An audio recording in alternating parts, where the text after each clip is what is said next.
Appreciation with Driskell Center staff and students for another job well done. I'd like to point out our board of advisors that are present and like to acknowledge the service and commitment of Ruby Kazir and Sharon Holton, including their service on our board. And I'd like to acknowledge our new board members, Dr. Renee Acker and Trustee Harrison Brennan, joining us. Also, special thanks to our Driskell Center ambassadors. You'll see them with a little badge on. They will answer some of your questions. I prepped one to Carol Walker show. But something I also want to point out. We had an exhibition here prior to this one, the Dr. Blackburn Passages, which was an extremely important exhibition that I believe placed Bob Blackburn in the canon, as he should have. This illustrated catalog. And that show is now at King Columbia Gallery in New York City. That show was planned and scheduled to be returned to its lenders, but we were able to raise the funds to do that. Contributors like Dale Hardy, Juanita, and others, Pat Waters and others contributed the money necessary to take that show to New York and extend our reach from the Driskell Center to New York City. I'd like to acknowledge their contribution. Also, the continued support of our devoted supporters like the Mitchell family, who's always here and always supported and always makes a contribution to the Driskell Center. As he said today, everyone has a law to bring to the pie. Also, I'd like to thank Dr. Ruth Zambara from the Director Consortium of Race, Gender, and Ethnicity for collaborating on our program. Now I'd like to bring up Dr. Bonnie Deal. I want to say a few words after introducing Dr.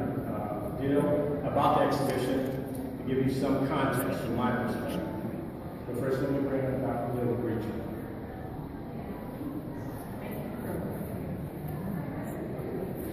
First thing I want to say is, wow. Wow.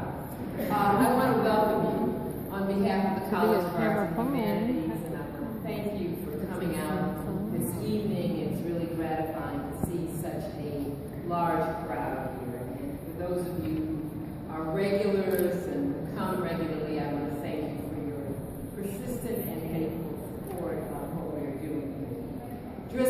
The Driskell Center, with its mission of preserving, disseminating, and studying the rich heritage of African American art and culture, is an essential part of the college's mission to prepare students to become global problem solvers and creative innovators.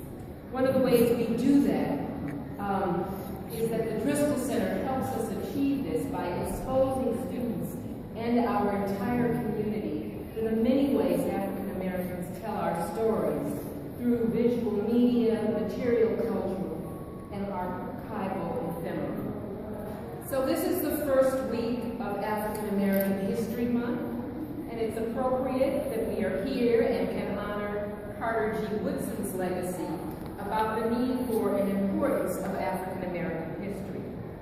All of the exhibitions and the archives here provide African American perspectives on these subjects.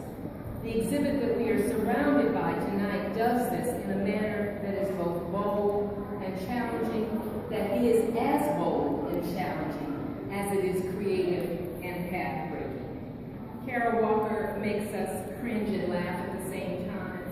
Her work is controversial because it boldly forces us to look at images that take us to a place many of us would prefer not to see, remember, or imagine.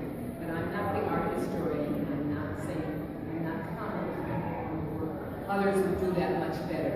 I'm excited the Driskell Center has brought this work to our campus and our community because it provides us opportunities to engage these challenges, to debate and discuss them.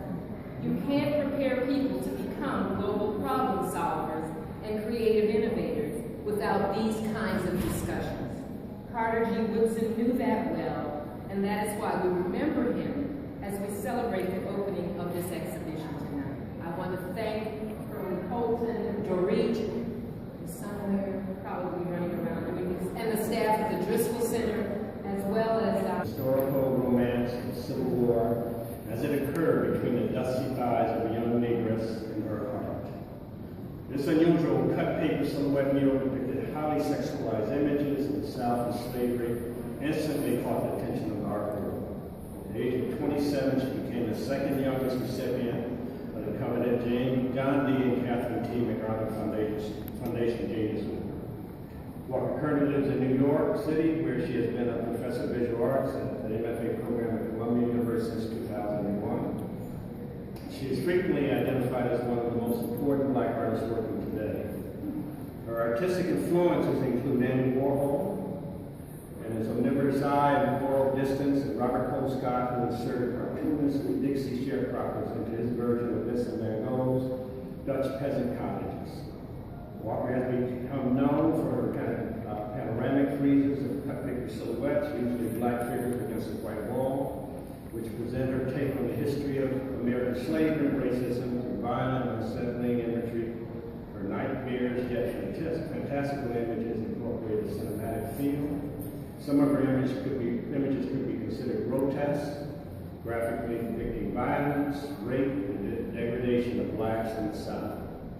Perhaps her most recognized work to date remains the Black Maker silhouettes, and it has been said that Walker's silhouette images work to bridge unfinished folklore in the antebellum South, raising identity and gender issues for African American women in particular.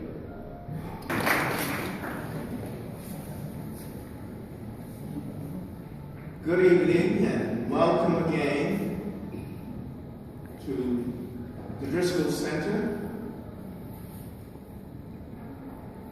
Professor Holton has given you the context for what you need to be thinking about, what you need to digest from these works on these walls here.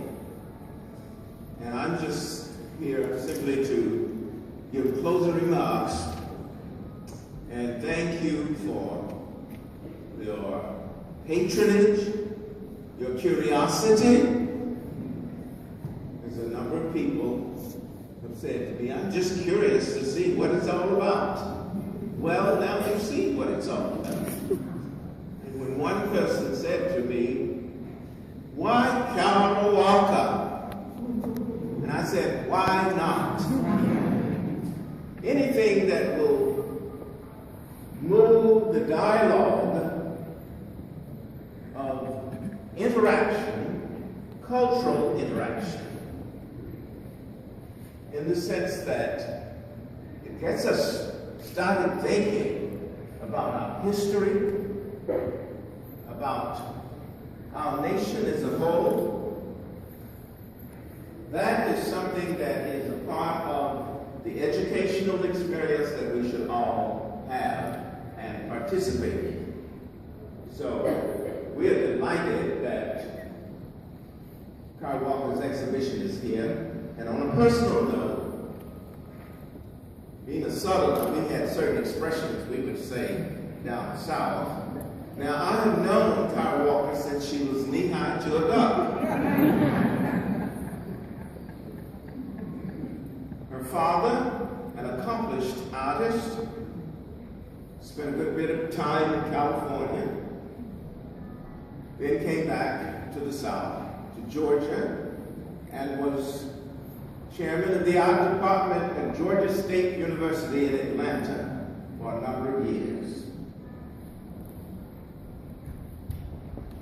And I'm able to say, because I'm old, that we've probably had no exhibitions in this facility where I have not interacted with some of the artists in some manner. The last, of course, being Bob Blackburn. And so I have known Cara and her family over the years, had a visit from the entire family. Her mother Gwen, Larry, her father, then husband Klaus, and her daughter Octavia in Maine 12 years ago. And they came and toured my garden, my studio. At that time, Klaus was teaching jewelry. He's a jewelry artist. He was teaching jewelry over at the Maine College of Art in Portland. And so that kind of interaction of intimate asking of questions was very important for me. And I asked her about this question of history and the way she looks at it. She sees it differently from most people. And that's what artists are supposed to do. They're not supposed to copy each other. And she said, I'm deconstructing history. And that she's doing. She's looked at the salient episodes of American history, and as both Dean Bonnie Gill and Professor Holton said, you know, it's not always pleasant, particularly slavery, and a large percentage of our population still in denial about slavery. So that she has taken it upon herself to look at various strains of American history and give us her own personal interpretation is something worthy of our visual understanding. So I am pleased that you have responded by coming to see this exhibition, and I hope the students who are here, I'm just delighted to see so many students. I'm going to ask if you were, oh, you had to. They're here, just leave it like that. You know, when I was teaching, I said, you have to come. You have to do a paper. Right. And I've seen, you know, students over the years, they've come back to me and said, I am so happy you made me write a paper on that artist. So, again, thank you so much for coming, and I would say to you, continue to enjoy the exhibition. If you can't see all you want to see tonight, come back again and again and again. We welcome you with open arms. Thank you very much.